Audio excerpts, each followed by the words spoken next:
여러분, 한국은행이 빅스텝, 그러니까 0.5%의 금리를 인상하면서요, 이자 폭탄에 대한 두려움도 훨씬 커지고 있습니다. 그만큼 대출금리가 빠르게 올라가고 있다는 뜻이에요. 여러분, 이 지표 한번 보세요. 6월에 신규 취급액 기준으로 코픽스입니다. 무려 말입니다. 2.38%를 기록하고 있어요. 여러분도 알다시피 코픽스라는 것은요, 아주 간단합니다. 예. 코픽스라는 것은 쉽게 말하면 자금 조달 비용 지수를 말하는 건데요. 은행이 자금 조달을 해서 대출을 해줄 거 아니에요. 예를 들어 자금 조달하는 방법은 뭐 채권을 발행을 한다든가, 예, 그렇지 않으면 예적금을 받는다든가, 이게 이제 자금 조달하는 방법입니다. 예. 채권을 발행할 때, 예적금을 받아들일 때 이 돈으로 예, 대출을 해주는데 결국 이 자금을 조달하는 비용이 늘었다는 뜻이에요. 코픽스 금리가 올라갔다는 것은. 당장 말입니다. 예, 금융채, 쉽게 말하면 채권이죠. 채권은 조달하는 비용이 굉장히 많이 올라갔어요. 예, 그도 그럴 것이 말입니다. 국고채가 계속 쏟아지니까 은행채에 대한 어떤 이자는요, 더 많이 올라갈 수밖에 없어요. 많은 사람들이 채권하면 일단 나라에서 발행하는 국고채를 선호를 하잖아요.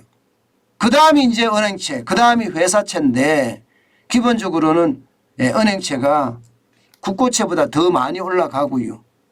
국고채가 많이 발행되면 은행채는 그만큼 이자를 많이 주고 사달라고 해야 됩니다. 그러면 코픽스가 올라갈 수밖에 없겠죠. 또 하나 있습니다. 여러분도 알다시피 예금이나 적금으로 또 대출 재원을 마련하거든요. 그런데 예금이나 적금의 금리가 어떻게 됐습니까? 최근에 굉장히 많이 올라갔죠. 굉장히 많이 올라갔습니다. 그럴 수밖에 없는 게 이게 예대 마진을 낮춰라, 은행들 돈잔치하지 마라, 이렇게 정부가 간섭을 하고 나서부터는 이게 예금이나 적금금리를 많이 올려줬어요. 그러다 보니까 조달금리가 비싸진 거예요. 조달금리가 2.38%라고 이야기하면요, 이것은 역대급입니다. 역대급. 굉장히 빠른 속도로 올라가는 이야기예요. 예, 보세요. 2014년 7월 이후 최고라고 합니다. 올라가는 속도가.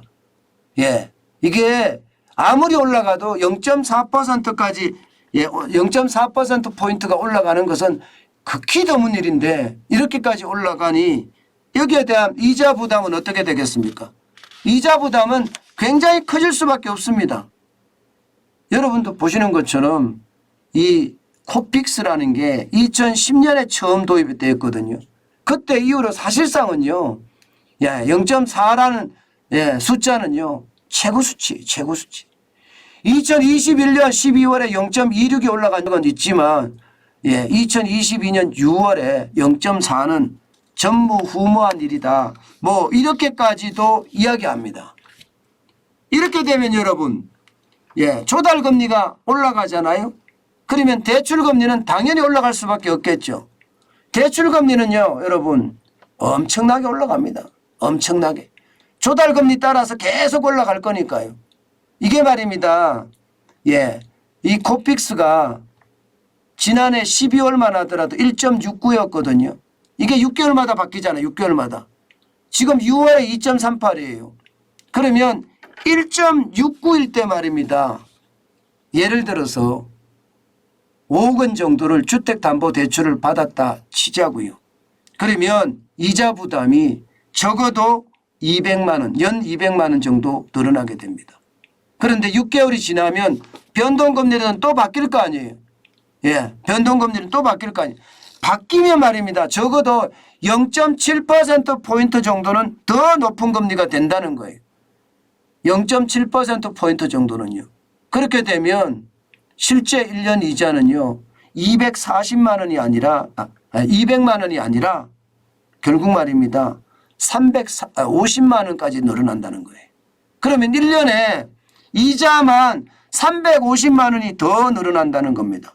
그러면 여러분 5억 대출 받아서 이자가 350만 원의 어떤 부담이 더 되면 이게 괜찮을까요? 지금 연끌한 사람들은 곡소리가 난다는 게 이 이야기입니다. 연끌까지 할 정도로 본인의 수입이 넉넉하지는 못하다는 뜻이에요. 예, 진짜 빠듯하게 살 각오를 하고 돈을 땡겨서 집을 샀는데 이게 주택담보대출이 계속 올라가니까 감당이 불감당이라는 겁니다. 그만큼 말입니다. 대출금리 자체가 쭉쭉 올라갑니다. 우리은행 같은 경우도 말입니다. 주담대 금리 안 보세요. 상단이 말입니다. 지금 5.13이죠. 5.13%에서 지난 15일이에요. 18일에는 5.53%까지 올라갔어요. 굉장히 많이 올라갔죠. 하단도 4.15%에서 4.5%까지 올라갔습니다. 국민은행도 마찬가지입니다. 국민은행 그나마 좀 적은가 했는데 하단이 3.70%에서 4.10%까지 올라갔죠. 상단은요 5.20%에서 5.60%까지 올라갔습니다. 5.60%까지 올라갔다는 것은 여러분 이자 부담이 굉장히 커진다는 이야기예요. 아무래도 말입니다. 연끌한 사람들에게는요 이 부담이 앞으로 장난이 아니겠구나 그런 생각을 할 수밖에 없는 거예요. 저는 이자 부담이 커지잖아요. 이거 계속 버티지 못할 수도 있습니다. 그러면 결국 집을 내던지는 경우가 생긴다는 거예요. 더 큰 문제는 여러분 앞으로 금리가 더 올라간다는 사실이에요. 지금 여기가 끝이 아니라는 거예요. 금리는 앞으로 더 많이 올라갈 수밖에 없으니까 적어도 지금은 0.5%포인트 빅스텝을 단행해서 2.25%라고 이야기하지만 연말에는 3%까지 갈 거다. 아니 미국의 어떤 금리 인상에 따라 다른데 3%보다 더 높아질 수도 있다는 예측까지 나오고 있습니다. 그러면 이자에 대한 부담은 점점 폭탄이 될 거고요. 이자를 이겨내지 못하면 결국 말입니다. 만세를 부를 수밖에 없는 겁니다.